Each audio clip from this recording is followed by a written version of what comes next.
આજે તો ગયા સાંજે બાર ને ગોરીલા દેખાઈ ગયો ને બધા મારવા મીને આખો વિડીયો જોતો ખબર પડી જાય.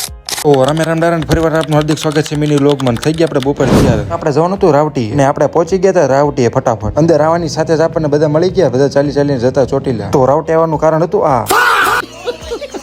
બપોર થતા આવી ગયા આપડા ઘરે, બધી ગાડીઓ ધોવાની હતી, ધોઈ નાખે ફટાફટ ગાડીઓ. એક કામ પતા બીજું કામ જાગી જ જાય. આપણે કીધું આપણે ધોઈ નાખ્યું ફટાફટ પારી, અને રાત પડતા આપણે કાળુને ફોન કરી દીધો. કાળુ બહાર જ ઉભો તો હું અને કાળુ ઉપડી ગયા આપણે બહાર આટો મારવા. કાળુ તો ફોન માં વાત કરે છે, બાબુ ખાના ખાયા.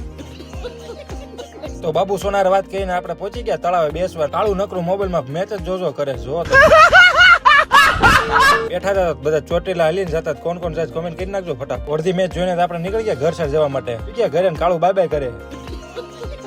ઘરે આવીને આપણે જોઈ લીધી મેચ ને જીતી ગયું ઇન્ડિયા. તો કોને મેચ જોઈ તો કમેન્ટ કરી નાખજો ફટાફટ. રાત્રે 11 વાગે અચાનક બની ગયો પ્લાન બહાર જવાનો. આપણે જવાનું હતું રાવટી, બધા આટો મારવા. આપણે પહોંચી ગયા રાવટી ને આપણને દેખાય કે વિન્ટેજ કાર. તેમાં કોઈ ભાળી હોય તો કમેન્ટ કરી નાખજો ફટાફટ. દેખાઈ ગયો આપણને ટેડી પાછળ બેઠો તૈયાર થાય. લે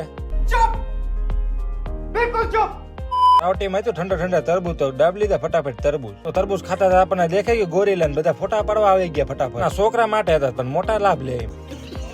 આની સાથે આજનો મિની વ્લોગ પૂરો થશે. વિડીયો ગમે તો લાઈક અને ફોલો કરતા જજો. યુટ્યુબ ચેનલ સબસ્ક્રાઇબ કરી દો. ત્યાં સુધી રામે રામ.